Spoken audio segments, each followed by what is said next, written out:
Hey.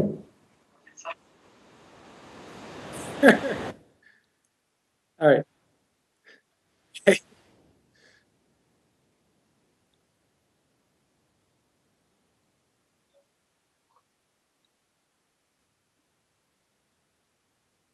Okay.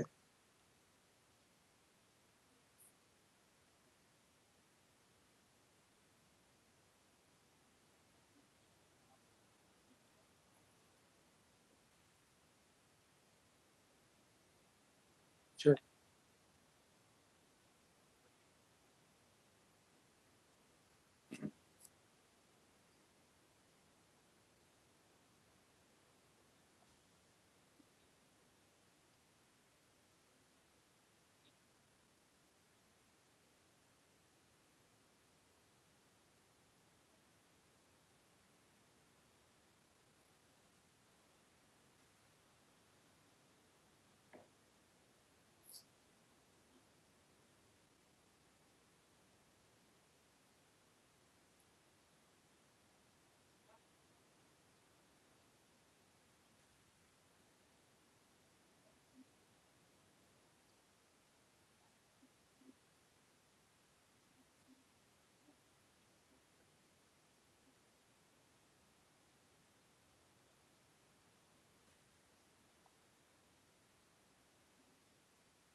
All right.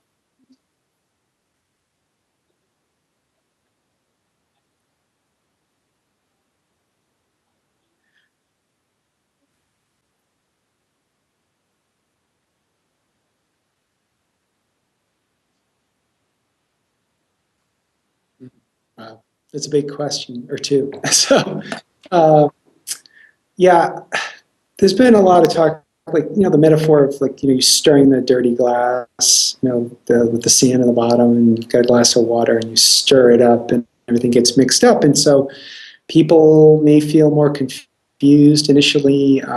They may feel more distress initially. I don't know if it's just unique to ACT to see that.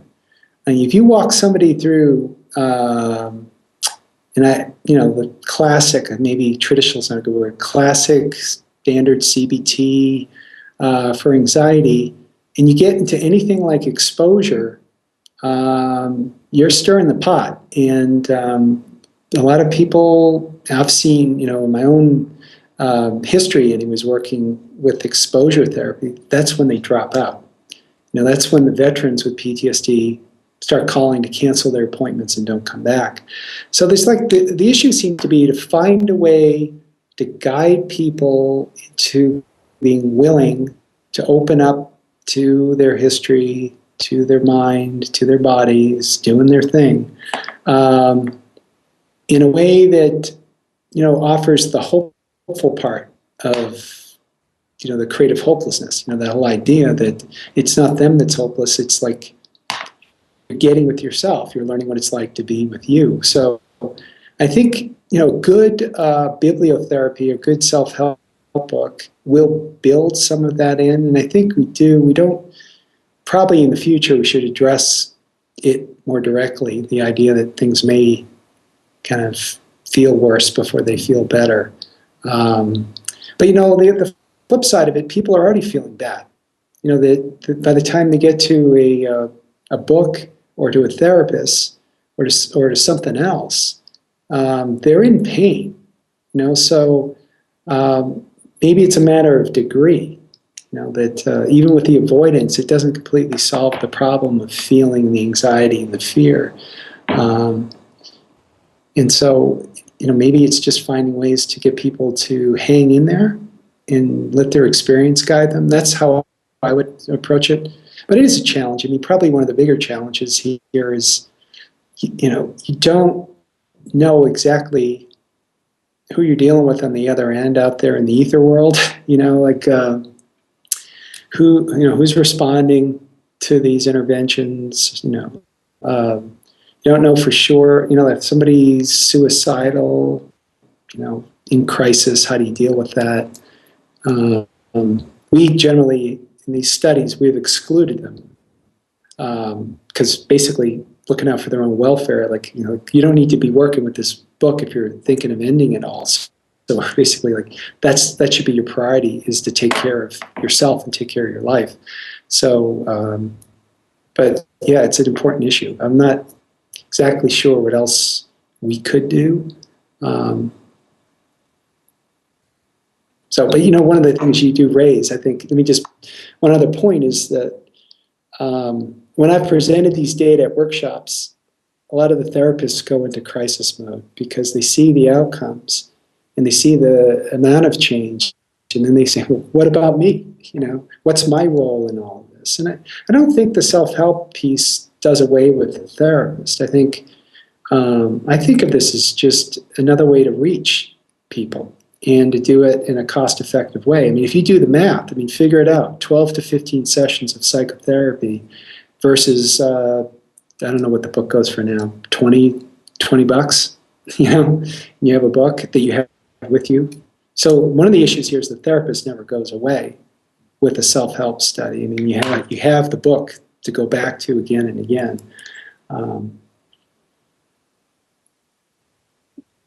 So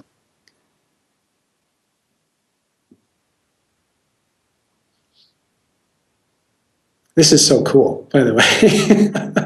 It's really cool. I can hear you.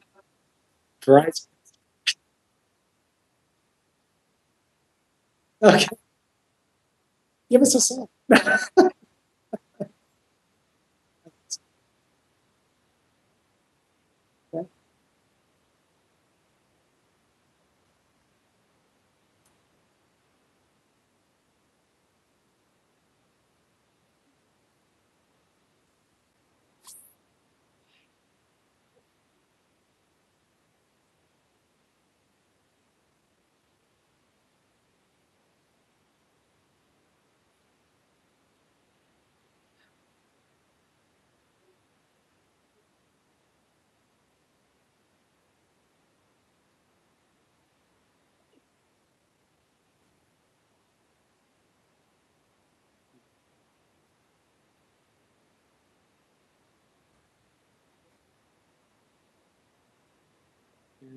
That's a good one.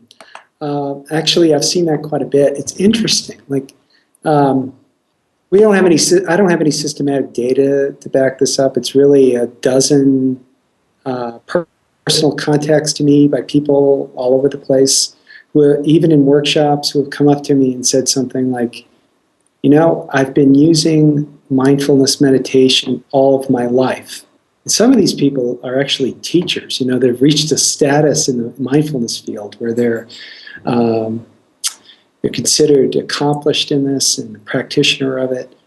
And it wasn't until they got exposed to ACT where they realized that they had been using it like a shovel to dig, to get out of their anxiety. So, I don't think there's anything in ACT that's anti-mindfulness to relax.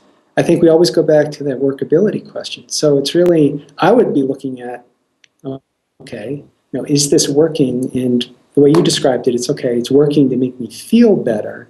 But how about your life? Like, is using mindfulness that way? And I think the people I've talked with who have practiced mindfulness quite a while kind of had this big epiphany when they read some of the ACT work and even our workbook, where they got and said, oh my gosh, I've been using this to defeat the anxiety monster. I've been using this to try to win the war with my feelings. And, they picked up the book in part because it hasn't worked up to that point. Why pick up the book if mindfulness was actually helping? So I think it depends on how you use it. So I would go back to the client's experience. So if they're using mindfulness kind of as another way to, dig themselves out, just to have them kind of watch that and notice that and look to their experience, like have they done that? Have they done different forms of that? Is it helpful? And the sticky part about this is that we know behaviorally that a little avoidance or whatever strategy in the short term is probably going to buy people a honeymoon from the pain, and that's why they keep doing it. So what I look at is the long term. So the patterns of action long term. So short term, yeah, you're going to probably get some kind of bump. You'll get a bump if you have a stiff drink. You'll get a bump if you take Xanax.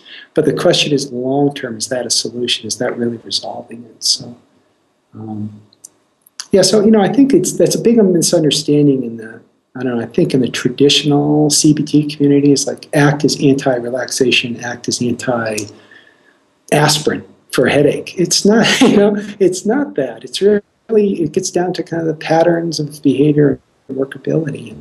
And so that's how I would approach it, I think, in general. Cool.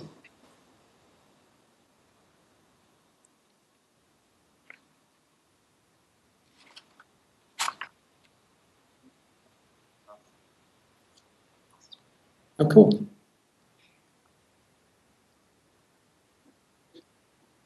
Sure.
Right. So are you thinking like reinforcement density and kind of access to reinforcers? Yeah.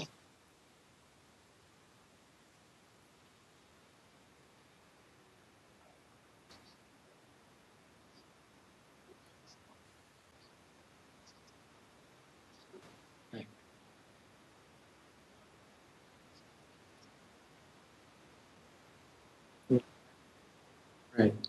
Well, the new talk now with Extinction Learning, which is very interesting, I think, is, there's a lot of talk about context effects with Extinction Learning. Mark Boughton's done quite a bit of that work. So if you acquire a fear in context A and you extinguish it in context B, which say is therapy, and then you go back to context A, guess what you get? You get renewal or return of fear. So there's contextual control over respondent learning. They've shown that with nonverbal organisms, and they've shown that with clinical samples. Sue Monica's done some of that work. But when you get with human beings, you also have verbal behavior kind of get into the mix. And I think, like Michelle Krask has talked about, extinction is in Mark Boughton too. It's not about unlearning or getting rid of or reducing. It's about learning something new. They haven't quite got to the point of saying you're learning new ways of relating to the world. You're expanding your repertoire. You are being more flexible, just like an athlete needs to be limber and stretch. Look at classic exposure therapy in CBT. We don't do it typically by exposing to one stimulus over and over again. We have multiple exemplars. And there's a reason for that. It's to try to promote that flexibility different ways of relating with multiple stimuli, multiple contexts and cues, to arrange for generalization, supposedly. Now, from an ACT point of view, if you look at acceptance or this opening up, as approach behavior, which you could conceptualize this as a moving in, opening up is moving in, and it may be not the way that in CBT, which is, kind of has sometimes that white knuckle feel in exposure, like kind of grin and bear it. But if you're opening up and approaching, you ought to get some extinction, some reduction over time. You're opening up, you're opening up, you're opening up. And maybe it's the stimulus properties linked up with that pain start to lose some of their, eliciting functions. The functions of them change. Maybe they become more repetitive in some cases. But I think the field in exposure and extinction, at least in the applied field, it's coming around to the idea it's not just extinction. I mean, it's really kind of interesting. And it's probably not a novel idea, but I think it's a convergence of the animal work and the human work coming to, that it's about new learning, new learnings of relations with your environment and yourself. I personally, and this is, I'm trying to get my students to do a study like this, but I would really like to see what happens with extinction learning in the context of struggle and regulation and avoidance versus not. And even looking at contextual effects of that, like, acquire the fear in the context of struggle, reduce it in the context of acceptance, and then bring them back into a context that was associated with struggle and avoidance, and see if that really ramps up the return of the fear responding as before. So I don't know if I'm quite getting at your question. I don't know if it's response deprivation, or the idea that aversive control would narrow behavioral options makes a lot of sense. And good exposure therapy ought to open up options and bring the client into contact with other contingencies. So it's like a football field where, the client's trying just to get into the end zone. There's one end zone I have to get into, and I have to stay away from the other end zone. But if you know football, there's a whole middle of the field, to look at and to move around. And we spend, even in a football game, you spend very little time in either end zone. You spend it in the field. And if you look at that as the field being your life and your environment, where you dwell most of the time, what are you looking at there? What are you willing to do? How are you engaging? So I think good exposure therapy is about that. And I think in ACT, it's a neat way of ACT explicitly links that exposure with values and with opening up to your history in the service of something that matters to you. And we don't do a good job of that link of values and fear learning and extinction in the laboratory. And that's the point that I made. And this was kind of an epiphany for me. I kind of got home after work, after years of doing this, and I was like, we just put subjects in the chair and they just take it, They just take the gas, they take the shocks, but there are no real costs aside from the pain of taking it. But in the real world, there are huge costs associated with avoidance and the conditioning and running. And we just have to find a way to model that in the lab, I think.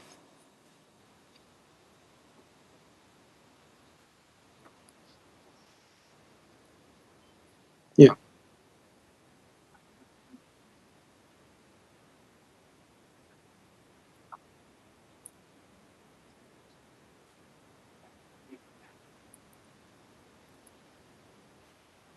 Yeah, sure.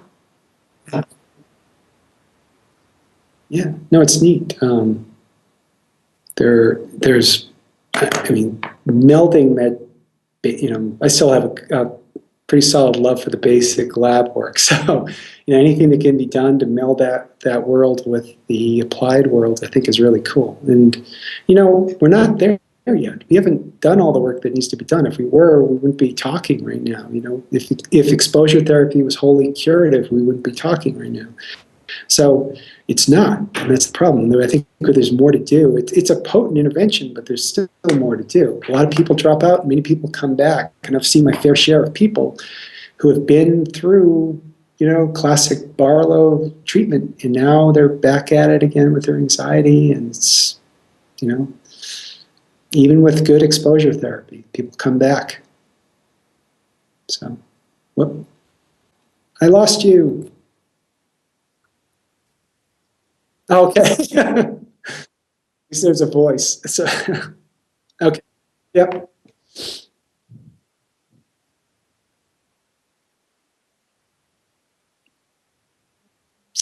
I can see you, yes.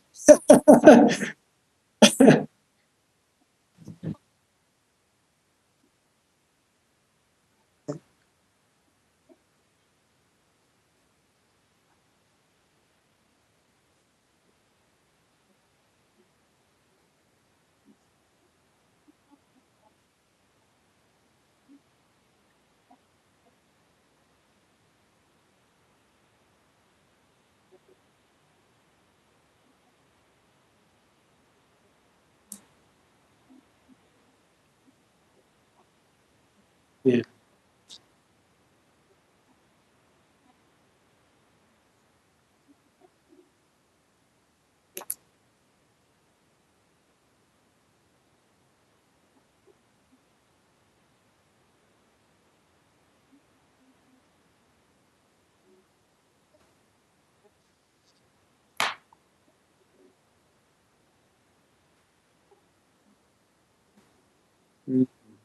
That's a good one.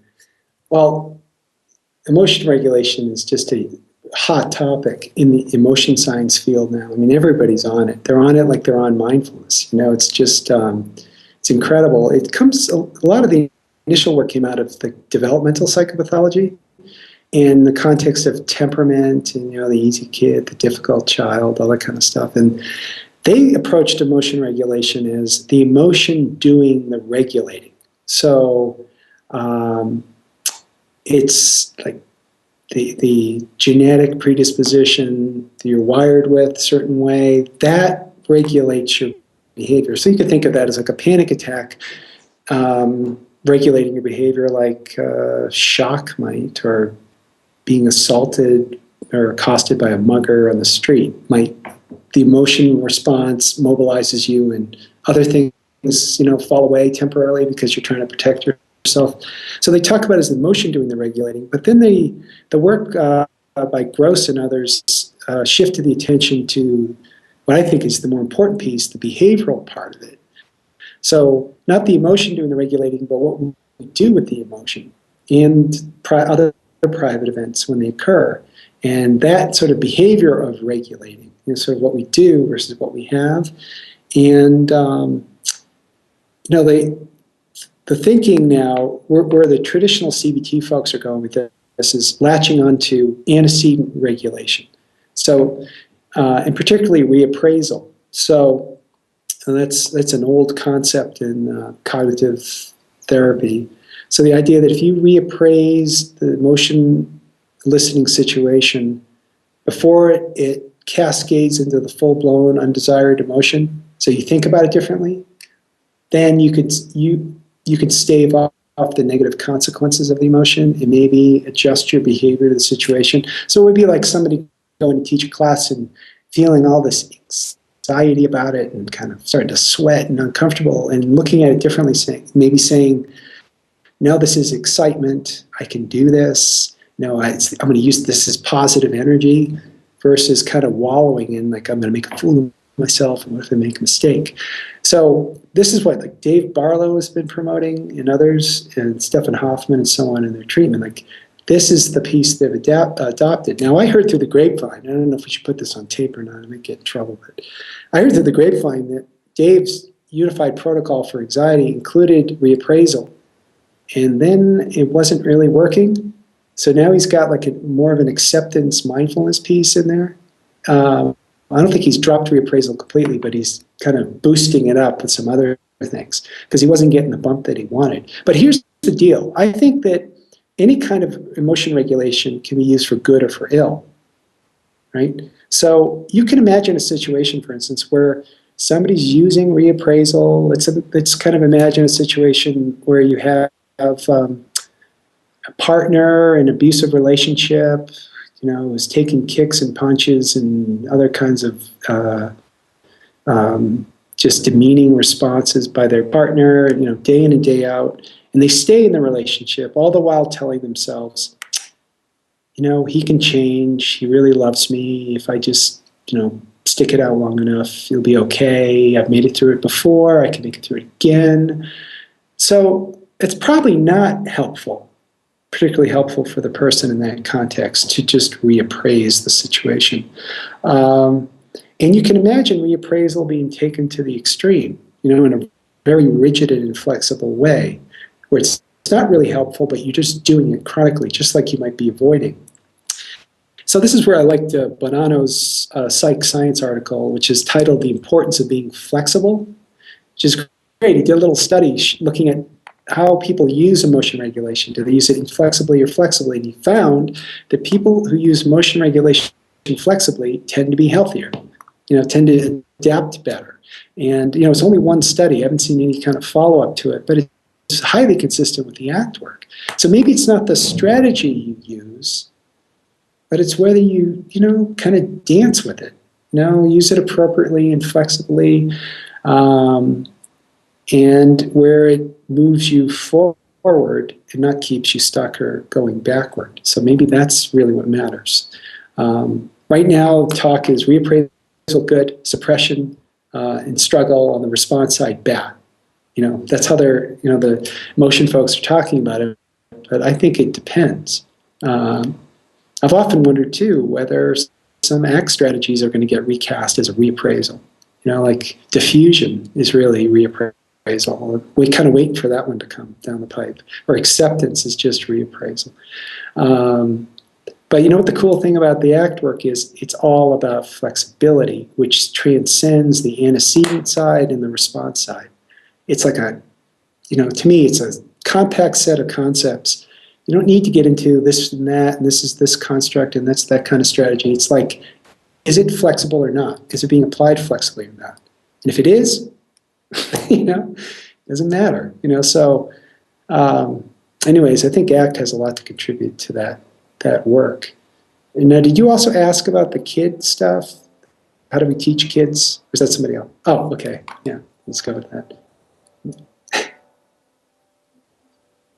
Sure.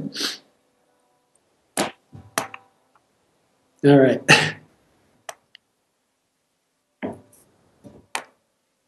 Oh, lost you. Hi.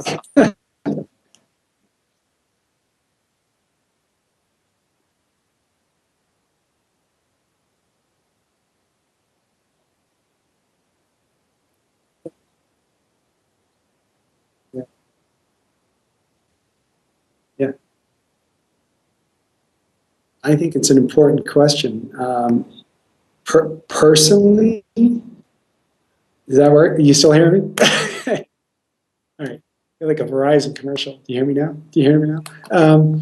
But it's, you do it. I think you do. I think it has to start in the home. It has to start with caregivers and parents. It has to start at a young age. It has to be in the schools. I mean, look, my daughter spent a good chunk of her 6th and 7th grade taking this class called FACTS, where she learned things that she learned in our house, like how do you boil noodles, how do you iron a shirt, how do you make a grocery list and balance a checkbook.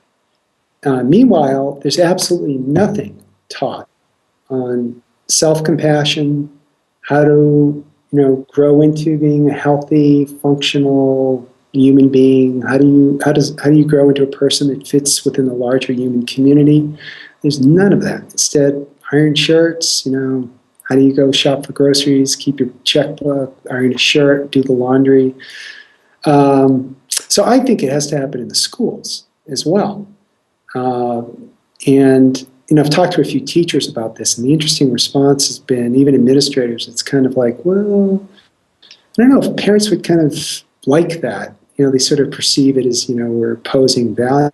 values on people. But I think it doesn't have to be that way. I think it can be a way of like, how do you navigate life's ups and downs? How do you stay the course? How do you find what matters? Get the kids thinking about that at a young age. So modeling it in the home, supporting it in the schools, and then expanding out from there. I'd rather see it start there. I mean, maybe we'd create a more functional society if we created a more flexible, open, humane, caring, loving society. But it's got to start early, I think. And actually, one other point. If you look at kids when they come into the world, I mean, I've got 3.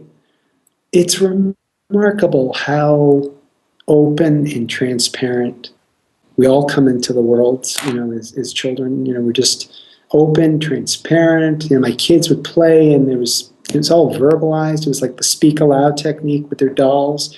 You stop it. No, you stop it. You don't stop it. You're going in timeout. Whenever she heard that, my daughter, anyways. But it was all talk aloud, and then it kind of recedes, and then the judgment and the evaluation come in, and then the separateness comes in, and being like everybody or being different from everybody. And I think we lose something in that. And but kids, I think that's where that Christian biblical saying is, be childlike in the eyes of God comes from, actually.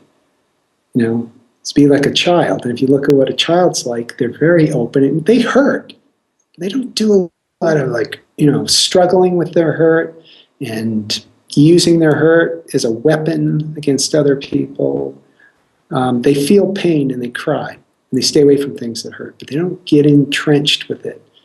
And their kids tend to be very giving, at least initially, sharing and open and receptive, and then at some point it all starts to close down. So I think if we can catch that spirit and keep it alive, I think we'd all be better off. So.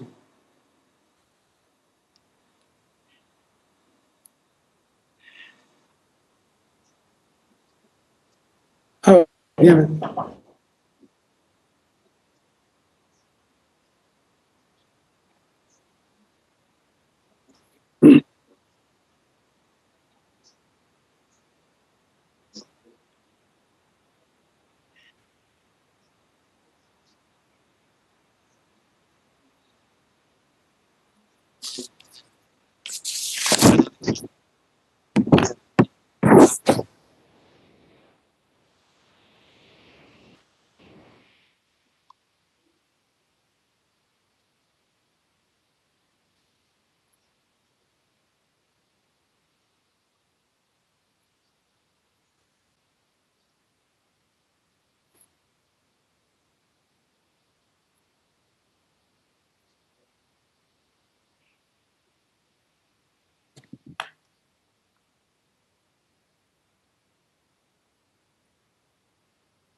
You have time for another panel?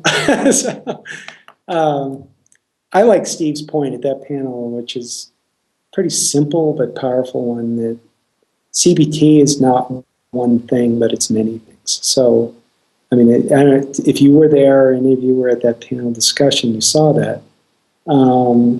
That seemed to be like a pin in a balloon in my mind. The idea that CBT is one thing is just wrong. I mean, if you look at the strands of CBTs, pick up any cognitive behavior therapy encyclopedia or textbook, and you're going to see all kinds of versions of CBT.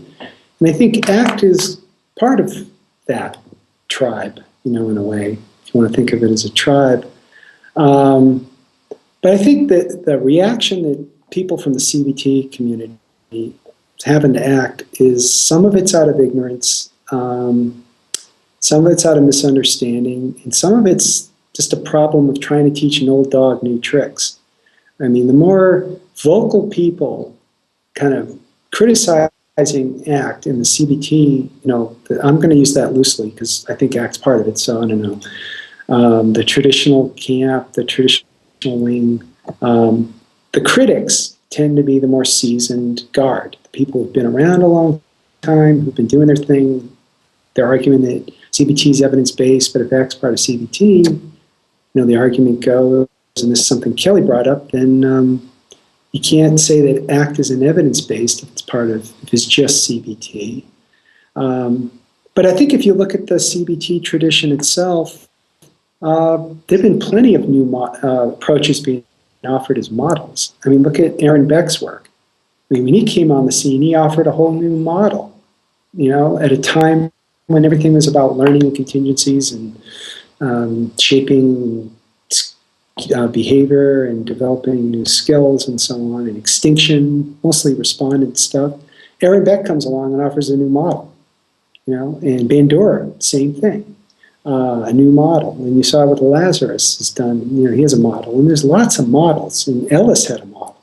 So I think that, the model idea is everywhere in CBT, and ACT has its model too, but I think part of the distance also has to do with ACT comes out of a different tradition that's been largely kind of on the sidelines within organizations like ABCT.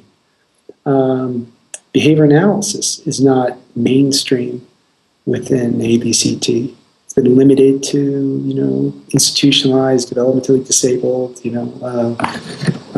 populations, and not considered like part of the bag of tricks of traditional CBT.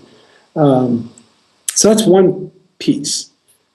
The other piece is sort of how do we talk to these folks, And I don't think we have to be apologetic for anything. In fact, I tell my students, I have students in my lab that are not 100% behind ACT. I mean, I still hear the old kind of criticism that, well, the data aren't there yet, and the data aren't there yet. And I'm like, well, how much data will be enough to convince you? Which will be, I think, a question we all should think about. Like, how much will be enough to be convinced that ACT has some evidentiary support in the community? Do you need 50 trials of this or that? I mean, what would convince you with CBT? Is it just 2 good trials like the Division 12 Task Force recommends? So, I mean, the idea is like, I don't think they stop and actually think about how much evidence would be enough, and also what kind of evidence would satisfy. And I think you might get different views on that too, of what would satisfy. I mean, I admittedly think that we probably do need to tighten some things up with some of our studies, and make sure we do good controlled studies with decent sample size, and as many of the reasonable bells and whistles we can add without, in terms of experimental control, but without cashing out on our values. I think that will go a long way. And I think the other way to reach this group is to translate the concepts in a way that makes sense to the traditional CBT community. I think there's still that idea of us versus them, and that we're like maybe more charismatic, or maybe we're like trying to ram something down their throats. So, I mean, maybe if they just sort of kind of can see the connections with the larger community, in a way that's open and honest and without any kind of agenda to convert them. Like, I don't think, 1,000 panels will ever convince Aaron Beck that he was wrong with CT, that he should come over to the dark side to ACT. I don't think it's going to convince Meichenbaum, Lazarus. I don't think it's going to convince Barlow, although he's kind of nudging over, but he's retiring. So, and it's not going to convince Stefan Hoffman, I don't think. I mean, I thought we had him a few years ago when Garrick and I had him holed up in a hotel room with a bottle of wine, and we got him going, and I thought for sure he was coming over to sip, sip what's good on this side, but he kind of swung back the other direction. So there are probably politics involved with this too, which is unfortunate. But I think if we just walk humbly, carry a big stick, when needed, don't apologize for what we're doing, try to do good work and do good science. I think that's the biggest thing. I mean, People seem to respond to the data. So if we can put up data that are relatively good, controlled, I think we're going to go a long way. But I wonder personally how much data will be enough? What will it take? And personally, I agree with Steve, this last thought. I'm going to spend most of my time trying to reach the young people, people who are more open and flexible and less wedded to their own point of view. I think that's where we're going to make a difference, ultimately. So, thank you. Yeah. Yeah. Oh, that's good.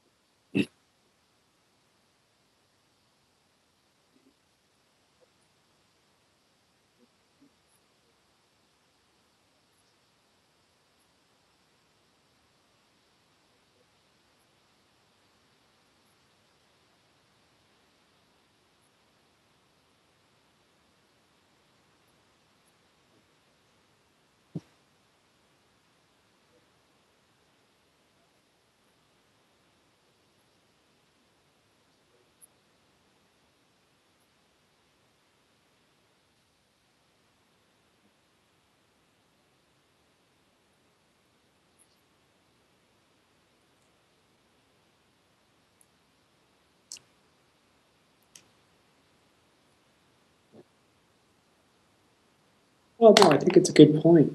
I personally think that we should hold the model lightly because I don't think it's going to be the model it is 5, 10, 20 years from now.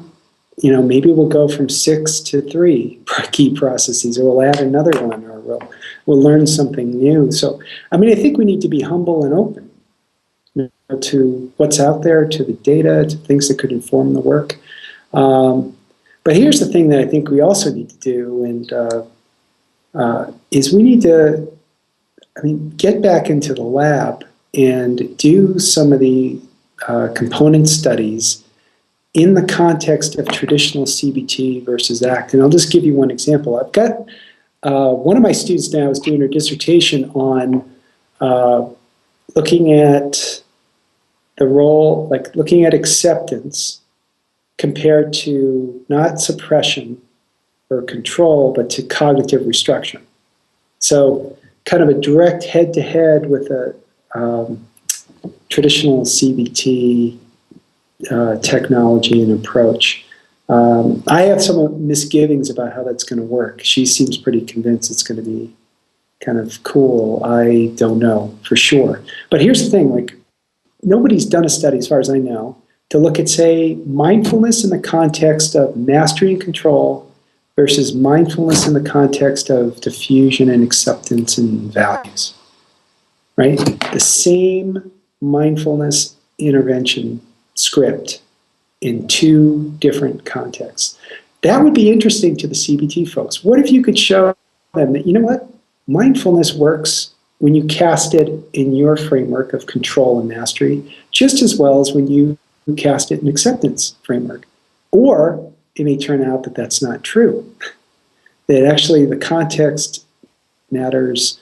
But I just put that out there with a caveat that it's hard to do that kind of work. If this is really a skill, not something you can just throw at somebody in a 10-minute lab study, here's the rationale, do it. It'd be like taking a 3-year-old and saying, here's a bike, go ride it in the race. Unless they've been on the bike and practiced and fallen. I personally believe a lot of the elements of the hexaflex are skills and new ways of relating that take patience, time, and practice to develop.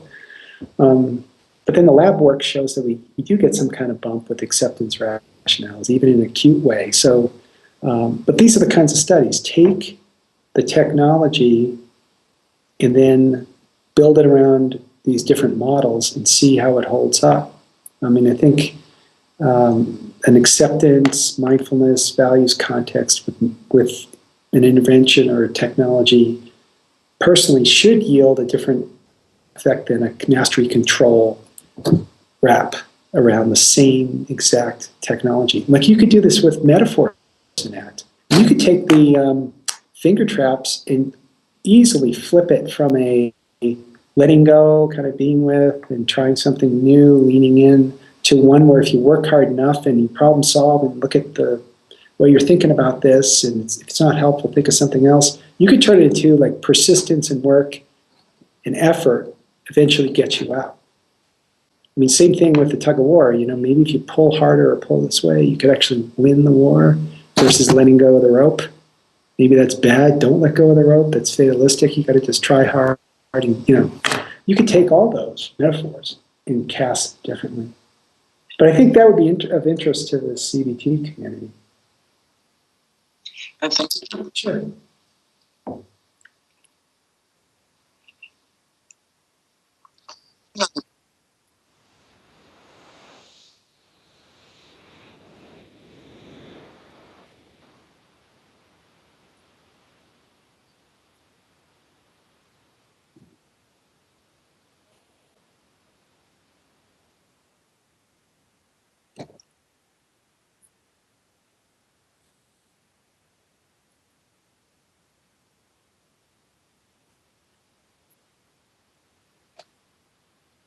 Yeah.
Yeah.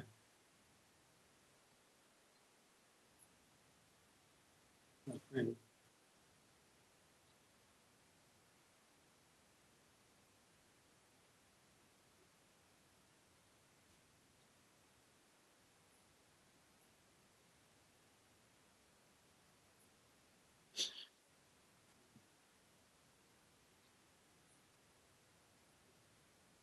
Right.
So people can call it whatever they want, right? I mean, we've run into that. I mean, I think you posted I think,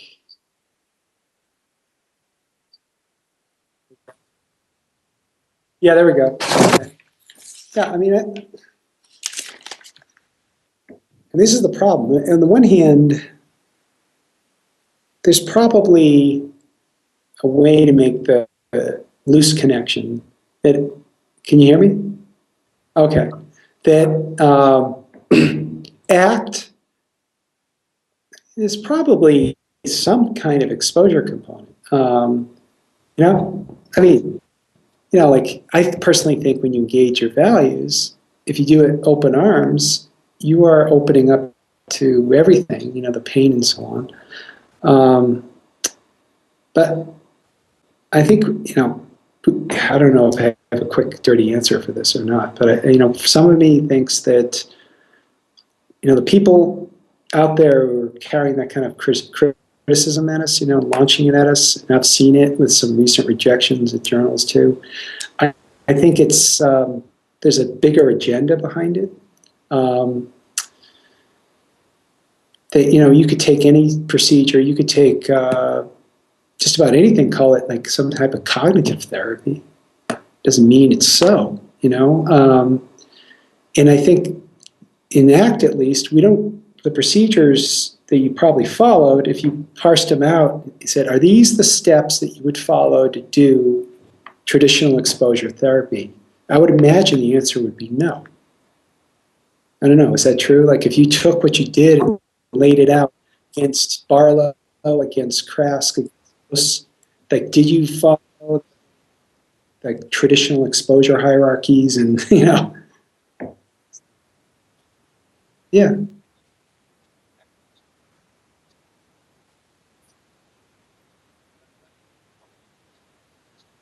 yes,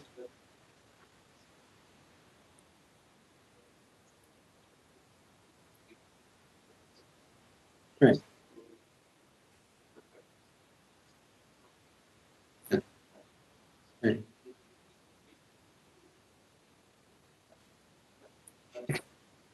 Right. Yeah, yeah, and, yeah,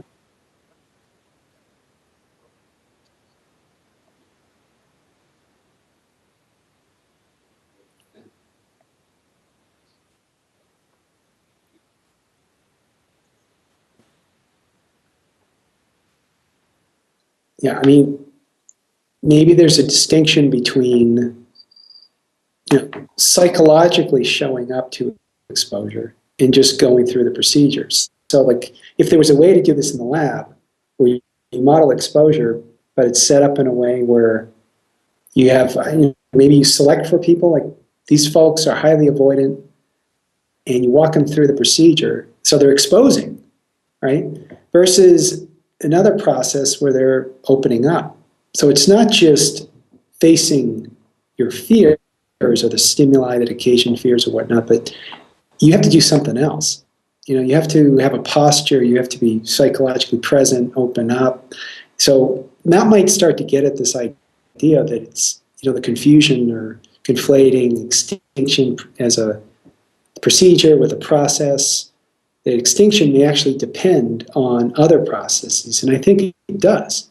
Like there's a whole piece in CBT about readying people for exposure.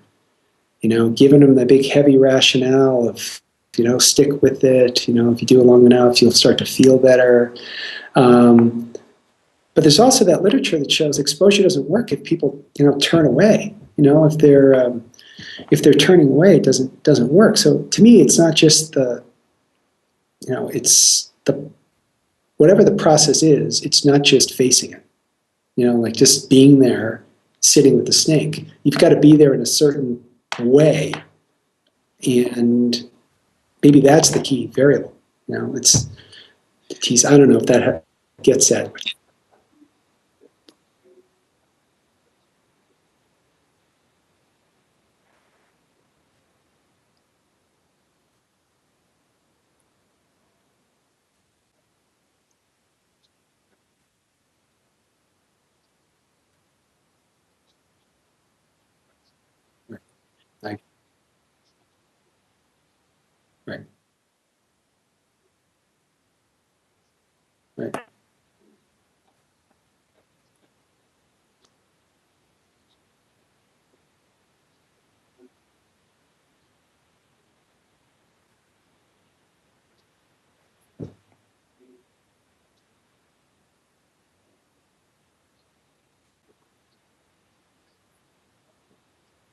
Right.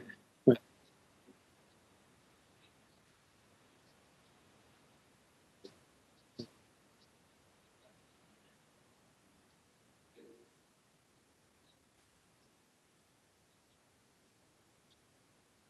Yeah. Right. Yeah.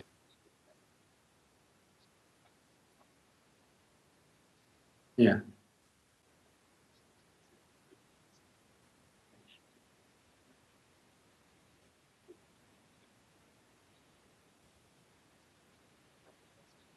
Yeah, everything's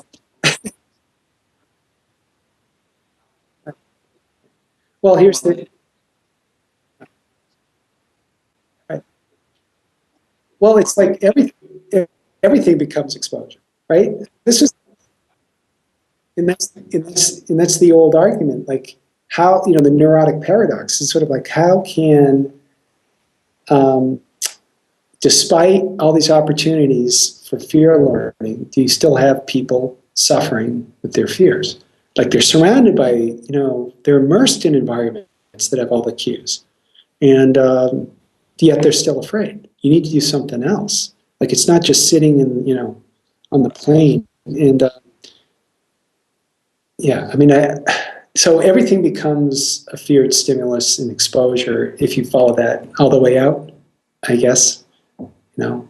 So what happens to the technical, I would say what happens to the precision of this and the usefulness of the term. Like, and here's the argument against that too, is that from the literature, like if, I don't know if you've dug into Boughton's work. I mean, it clearly shows that a feared stimulus is not a feared stimulus. And then even successful exposure, when you get extinction, but then you go into a different context. It doesn't even have to be the original learning context. It could be a novel context, and the fear comes back when you re-expose. So what's up with that? I mean, like you have successful treatment, and it's not, the stimulus is the same, but the context has changed. And that's harder for, I think, the classical conditioning folks to explain, in their terms, like it's just harder to do that. So, but I mean, yeah, I mean, that's kind of, we're going to face that kind of argument. So I don't, unless maybe it's a difference between functional and structural thinking. Like people look at the form of what you've done in your, the OCD study, you probably say, that's just exposure, And, but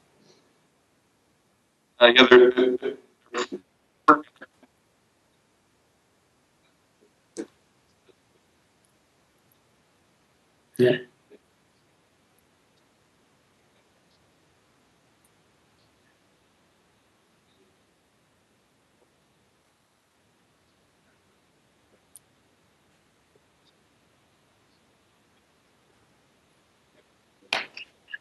but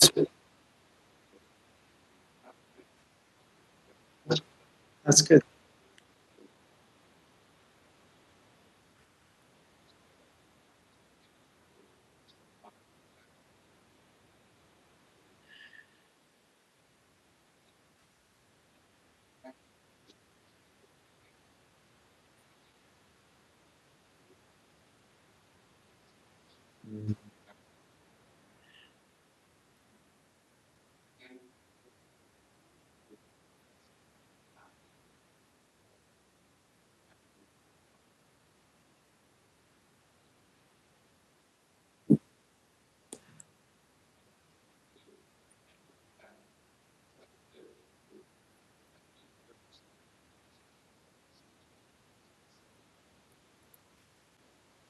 Yeah,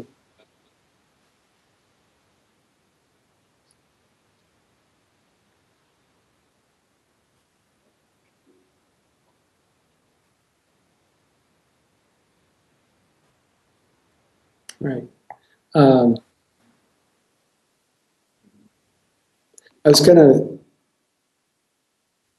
just bring up one thing to follow up on the exposure and extinction piece. I mean, maybe, that it's something I'm very interested in at a lab level, a basic kind of psychopathology, experimental psychopathology level. That there are studies to be done there where you do traditional exposure versus ACT kind of enhanced sort of ACT rationale-based, acceptance-based exposure, and to see if you get more of a bump. I mean, it's hard to do better than exposure for what it does, if it's done well. And it's hard to kind of trump that. But, one of my first grad students, and she's still working to publish this, Maria, but she did a basic kind of ACT-enhanced version of Barlow's panic control therapy versus Barlow's panic control therapy with the mastery and control rationale. And when they got to the interoceptive exposure part of the protocol for both groups, the one that got Barlow's treatment as he does it, if you looked at the dropouts, they were kind of equivalent, but right before the interoceptive exposure started, huge number of dropouts in his group, but very few in the acceptance-based ACT rationale for the exposure. So it's like these people just cut and run at that point. Well, if that doesn't tell you something, I mean, it's like right there's something about the way it's being cast that could be improved. Bringing it to the lab would be cool. In terms of the broader ACT community, we need to, I personally think we need more geeks that are in the trenches doing some of the science. I don't know how many people we have out there, how many labs that are active, doing the basic and the applied or collaborating together, but we still have a measurement problem. I mean, we're young, I think, relatively speaking. So, when people say, "Oh, we're traditional CBT," is I say, "Well, we're like babies, sucking our thumb and still having our diaper changed compared to CBT's history." So, but we do, I think, need to work on things like this, the values piece. I think personally, it's a hard beast, but it's also, I think, at the core of the work. So I'm personally dissatisfied with measuring values based on any quality of life measure. I mean, I think it might be part of it, but I can imagine people being very satisfied with a very unfulfilling life. I'm really satisfied here. It's good satisfaction, but nothing's going on.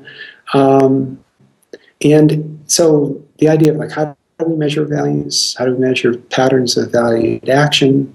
I think is a big gap in our work right now. Also work on the hexaflex.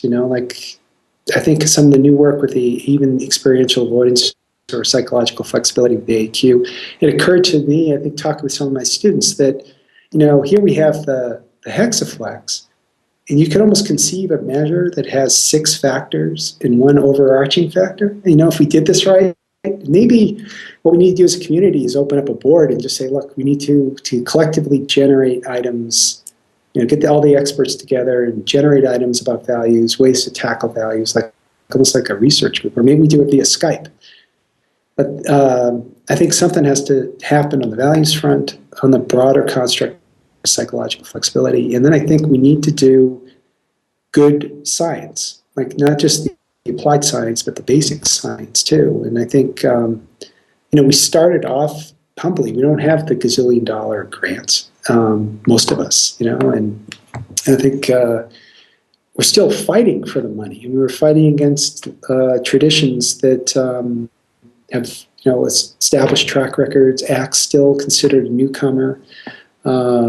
So actually doing the good science, showing some of the leaders in the traditional CBT camp that, look, here's a good randomized trial, here's another good randomized trial with, representative samples and reasonable bells and whistles. I think we have to, I'm not saying we should just march to their drum. I'm not totally convinced of that, but I think at some point we just have to do those kinds of studies to show, and then also show process matters in those studies. So that's why, I think it's pretty cool that we can, I think, Steve, you're doing this kind of work now, and I think Victoria's doing some of it.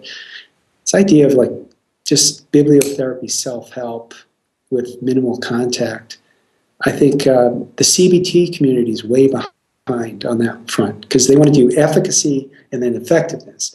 And what the ACT community is, I think, smartly doing is hitting both fronts at the same time. not waiting for the efficacy trials before we start to do the effectiveness stuff, but doing both, and both are kind of communicating with one another. So I think we need to continue to do that as well. And then, for those new to the work, ACT is, I think, an interesting, larger community. I'm struggling sometimes with the idea of calling it acceptance and commitment therapy, because in a way, I think this is like more of an approach, a way of thinking and looking at the world. It seems odd to me to call it a therapy. And this came up, working on this new values book, Your Life on Purpose. We talked about it being informed by ACT, but throughout the book, we don't actually come out and say, now this is ACT, this is what ACT is, here's the literature, blah, blah, blah. We don't use a lot of ACT jargon. So we're trying to get the message across, informed by ACT, without kind of laying out the whole rap. And but calling it a therapy just seemed odd to me. I was thinking, like, is this acceptance and commitment psychotherapy, or acceptance and commitment psychology? Is it something like that? Acceptance and commitment psychology? Maybe we need to think about that too. And I think we need to be open and humble.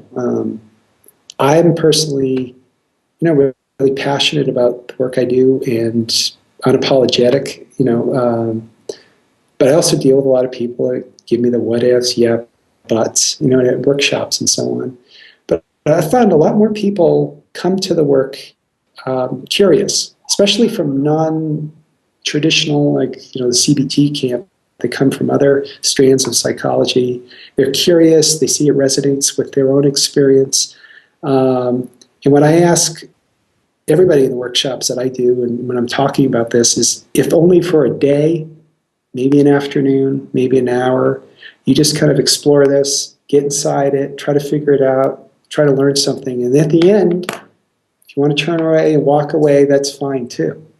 It's okay if you want to do that, but maybe just for an afternoon or 2 days, let's see if we can get inside of it and see what's there. So it's an invitation, I think, for people to really see if they can understand it and get curious enough about it, and then to be positioned to make a choice, whether it's something they want to continue with. But the community is wonderful. It's open. It's transparent. It's cost $1 to join it. So I'd say, you can't get that anywhere else. So it's probably worth $1, at least for a year. So that's what I would say. Okay, sure.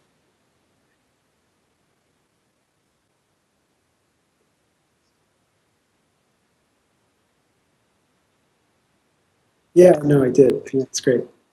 All right. Take care. We'll see you, Steve. See you. Thanks, everybody. Bye. Peace.